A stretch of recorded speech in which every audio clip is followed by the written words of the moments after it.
Hi everyone, welcome back to this channel. In this tutorial, I will show you how to resonate with other players to get more Tree of Harmony elements. In the My Little Pony event, you can get up to 6 Harmony elements every day, and the 3 of them come from interacting directly with the Tree of Harmony, and the other 3 come from resonating with other players. And here's how to do it.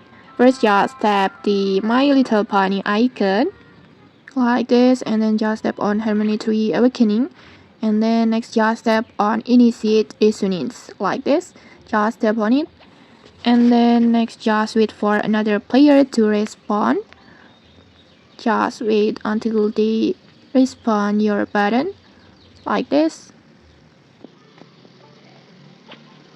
And then if you and your friend have different elements, you will complete each other and gain a new element. But if both of you have the same element, nothing will be added, just like what happened to me here, like this.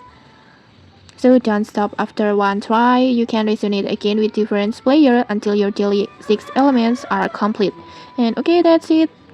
Easy and fast daily progress for your Tree of Harmony. And okay, maybe that's it. If you found this helpful, don't forget to like, comment, and subscribe for more tutorials. Thanks for watching and see you.